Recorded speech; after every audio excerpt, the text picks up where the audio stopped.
Salut et bienvenue chez GB Automobile 237. Là, c'est le schéma électrique pour un véhicule Toyota Hilux. Aujourd'hui, on va commencer par les bases en commençant par la présentation des différents fusibles. C'est un schéma électrique. Lorsqu'on est en possession d'un schéma électrique, comment est-ce qu'on identifie un fusible, à quoi est-ce qu'il correspond et comment est-ce qu'on identifie bien évidemment un relais sur un schéma électrique et bien évidemment à quoi est-ce qu'il correspond aussi. On va commencer bien évidemment d'abord par la batterie qui est la base d'abord ici. Ça c'est le schéma de la batterie, comme vous le constatez là avec les différentes traits, ça signifie la masse et au-dessus c'est le plus. Là vous voyez comme une équipe batterie ici là pour dire que ce schéma, cette représentation ci représente la batterie. Là à ce niveau-ci là on a bien évidemment le fusible, le premier fusible ici. Là on a un second fusible, aussi ici un fusible et aussi ici un fusible et un fusible aussi à ce niveau-ci. Et lorsqu'on dit à ce niveau aussi on a aussi un fusible à ce niveau-ci là, c'est jusqu'à 2. Pour vous faire comprendre que quoi, lorsque vous regardez tous ces fusibles, si vous allez constater que elles se ressemblent tous. Bien évidemment, vous voyez qu'il y a un zigzag à l'intérieur.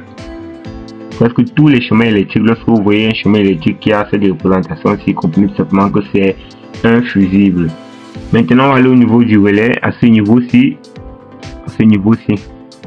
ça là, c'est la représentation schématique, bien évidemment, d'un relais qui est composé de la commande avec l'enroulement à ce niveau-ci, comme vous le constatez, et bien évidemment de la puissance avec cette barre-ci sphérique qui va se fermer à ce niveau-ci. Donc là, c'est comme ça qu'on représente un relais. Et là, sur notre chemin, là, justement, un seul relais. Oui, un seul relais.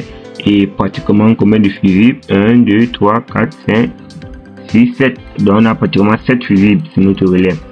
Maintenant, on va donc passer à la correspondance de chaque fusible. À quoi est-ce que chaque fusible correspond lorsqu'on a un chemin électrique face à nous? Comment est-ce qu'on fait pour identifier que tel fusible correspond à telle chose, à tel organe ou à tel système?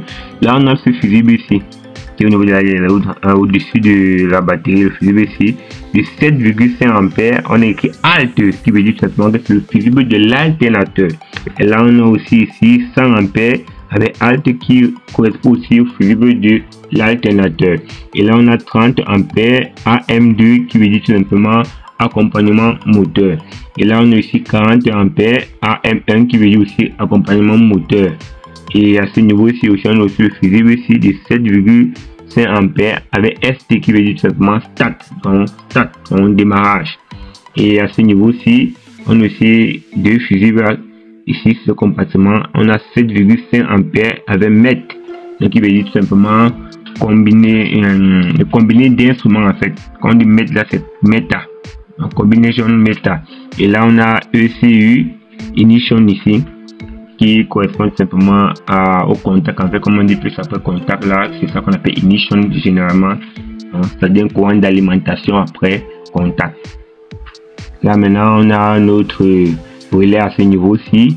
Et là, vous voyez que le relais est représenté par ST relais, dans le relais de démarrage. Parce que quand vous voyez dans ST, ça veut dire du start qui veut dire démarrage. Maintenant, on va donc confirmer donc que chaque fusible correspond à tel système tout simplement en suivant les lignes. Comme on a écrit ici 7,5 ampères qui veut dire alternateur qui est le fusible de l'alternateur. Pour confirmer, vous suivez tout simplement la ligne ici. Vous suivez la ligne. Regardez comme moi on suit la ligne. On suit. Jusqu'à ce niveau-ci, on descend. Et là maintenant on se retrouve sur ce compartiment-ci. Ça vient tomber sur ce compartiment-ci. Et quand vous regardez ici à gauche, vous voyez qu'on écrit ici alternateur. Donc le compartiment correspond à l'alternateur. Donc c'est la raison pour laquelle le fusible là indiqué alt parce que c'est le fusible de l'alternateur. Le second fusible aussi qui est écrit alt aussi. On voit que là ça arrive ici au niveau de la jonction ici, du nœud ici, ça monte ici et ça part à gauche. Là on part à gauche d'abord. On voit que ça vient là et ça descend et ça tombe toujours aussi sur le compartiment de l'alternateur. Et là on voit que le fusible qui monte maintenant ici, ça vient encore, ça tombe sur un nouveau fusible maintenant qui est le fusible AM, donc accompagnement moteur. ça entre là et ça vient sur ce compartiment-ci qui est représenté par Ignition SW, qui veut dire tout simplement le contact. Donc généralement quand on parle de contact, ça peut être le contact de démarrage ou le contact pour alimenter un système.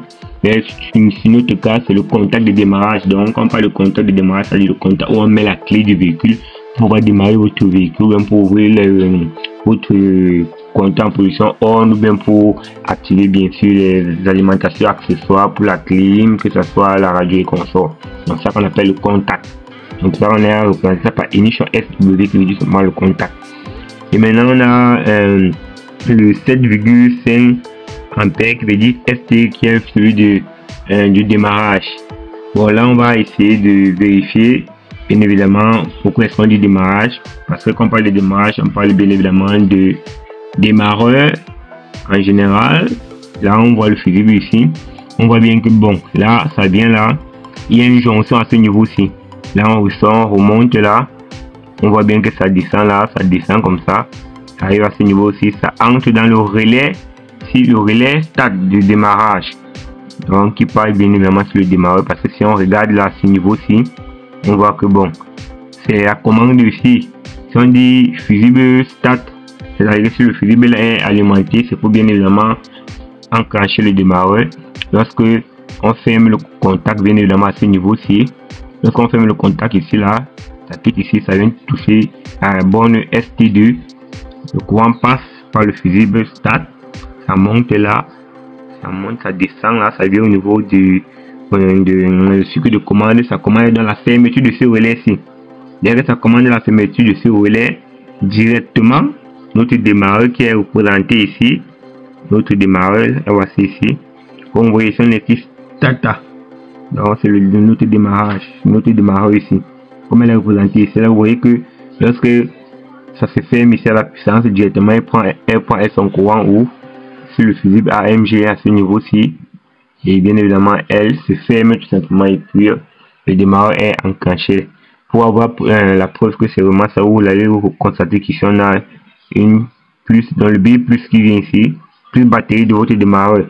Vous voyez que ça quitte directement de la batterie, ça vient directement sur le démarreur. Donc c'est une preuve que c'est bien évidemment votre démarreur, parce que même là on écrit starter.